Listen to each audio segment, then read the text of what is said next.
Hola, ¿qué tal amigos? Bienvenidos a Rubik Arts, donde hablamos de filosofía, arte, ciencias sociales y humanidades. Hoy vamos a hablar de un libro que en realidad es bastante común en ciencias sociales y humanidades y es probablemente el primer texto del que quiero hablar, que es propiamente de filosofía y que la gente suele asociar propiamente con filosofía. La edición que puse en el principio del video no es la misma edición en la que la leí, digamos. La edición que yo utilicé fue la edición original, la edición francesa, que es la edición que yo utilizo para leer. Y la edición que puse al principio del libro es la edición en español, porque obviamente es más fácil encontrar la edición en español. Pero la edición en francés que yo leí es la de Folio S. Y esta edición en francés, de alguna manera, tiene las dos versiones del contrato social. Para las personas que es la primera vez que se acercan a este texto es básicamente, junto con Montesquieu, probablemente lo que originó la Revolución Francesa. Y recordemos que hace unos días estuvimos hablando del libro de los Jacobinos Negros, entonces eso me hizo pensar que tal vez estaban interesados un poco más en la Revolución Francesa. La Revolución Francesa básicamente fue un movimiento campesino popular, no fue un movimiento intelectual.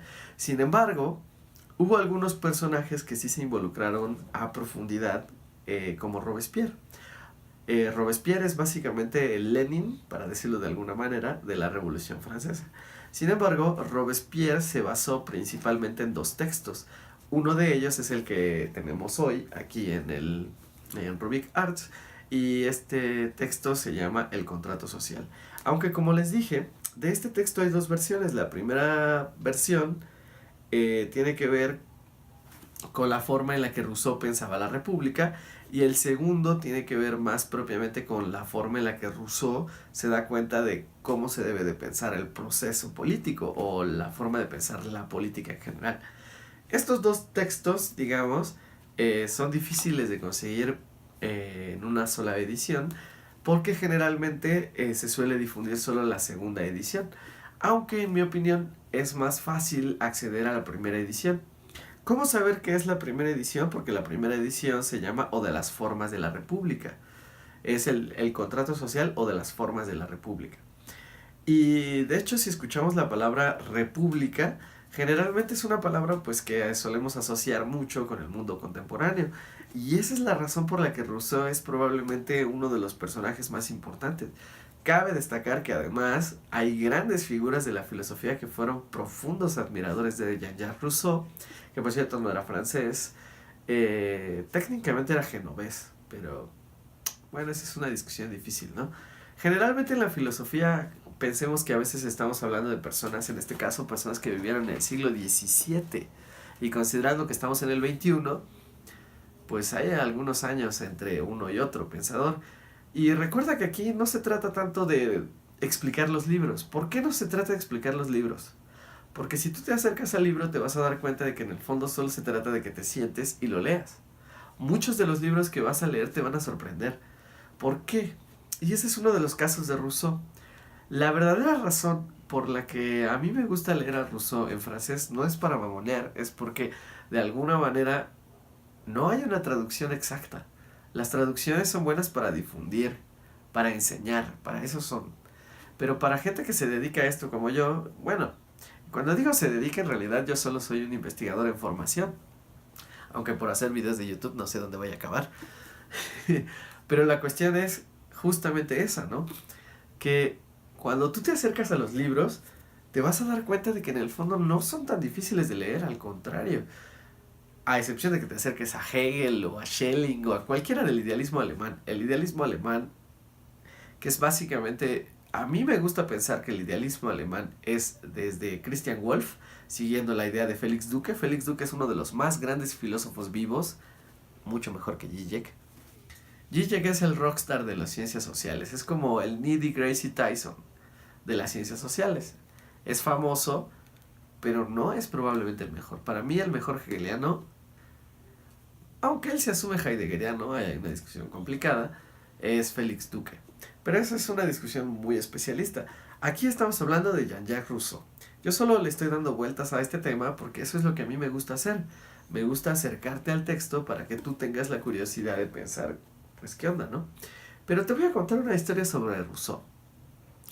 Después voy a hablar de ese libro de Robert Darnton, de ahí es de donde saqué gran parte de esta información. Robert Darnton es un sociólogo norteamericano, creo que es sociólogo. Si Robert Darnton no es sociólogo, déjalo en los comentarios. Según yo es sociólogo, pero tal vez estoy equivocado. Robert Darnton básicamente nos cuenta que en esa época, piénsalo así, en el siglo XVII se inventó la imprenta. Pero la invención de la imprenta no solo sirvió para difundir la Biblia en otros idiomas, que eso fue importante. ¿Por qué fue importante? Porque hasta entonces la gente no tenía acceso a lo que se supone que era el código social, civil, moral de la sociedad en la que se vivía en Europa, cabe destacar. Porque, por ejemplo, si pensamos en el siglo XVII, el mundo musulmán era tecnológica, académica y políticamente mucho más avanzado que Europa. China también iba por la misma, aunque en el siglo XVII China tiene ese gran conflicto de las dinastías, que básicamente es una de las razones por las que se hundió. Pero eso es otra discusión.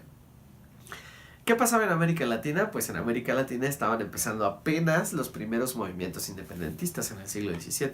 Que más que movimientos independentistas, en realidad yo estoy pensando, por ejemplo, en la rebelión de Yangá, que probablemente no lo conoces, pero hay un lugar en Veracruz que se llama Yangá. Ese lugar en Veracruz se llama Yangá en honor a un guerrillero que se llamaba Yangá. Pero si te fijas, todas estas personas tenían algo en común, y ese algo en común es que todas habían leído este librito. Bueno, Yangá probablemente no, pero todas las personas que vivieron en el siglo XVII, regresando al siglo XVII, Yangá es del XVI, en el siglo XVII, perdón, se construyó una idea muy importante, y esa idea muy importante es: ¿por qué tengo que hacerle caso a un rey si ya se demostró con la invención de América? Que por cierto es un libro que no hemos visto, tal vez lo veamos la próxima sesión o el próximo videoblog, digo. Lo siento, todavía estoy muy habituado a la universidad.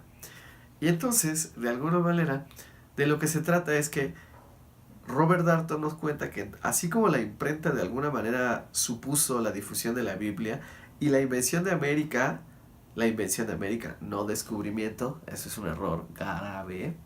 ¿Por qué descubrimiento no? Pues por la simple y sencilla razón de que allí ya había gente. Cuando la gente ve los mapas en blanco, eso me da urticaria. En la licenciatura yo estudié geografía. A mí me da mucha urticaria ver esos mapas en blanco que se van coloreando y te va diciendo: oh sí, los europeos se fueron expandiendo por América. Lo que no te cuenta es que básicamente conforme iban avanzando, iban exterminando, asesinando y masacrando poblaciones indígenas. Eso en realidad es muy interesante porque no en toda América pasó de la misma manera. Cabe destacar, los españoles, fíjate, eso es bien interesante. Los españoles fueron lo suficientemente maduros como para dividirlos en indígenas y españoles. Pero dividir y segregar no es lo mismo que asesinar, como hicieron por ejemplo los franceses o los ingleses en Estados Unidos o en Argentina, que básicamente esa banda estaba loca de poder. Digamos que es como nazis antes de los nazis, pero bueno, es otra discusión. Volviendo a Rousseau, y si te das cuenta casi no hemos hablado de Rousseau. Rousseau es este personaje que inspiró todo eso. Rousseau es el personaje que de alguna manera está detrás de todo eso. ¿Por qué? Rousseau no era nadie hasta que escribió un ensayo. Y ese ensayo básicamente lo convirtió en un personaje importante porque ese ensayo es el ensayo sobre qué es la política. De hecho, es muy interesante porque él había ganado varios concursos en Europa con sus ensayos hasta que publicó este. Cuando publicó este lo censuraron, lo corrieron, de hecho se tuvo que refugiar en Francia. Vivió en Grenoble, Grenoble es un pequeño pueblito en Francia.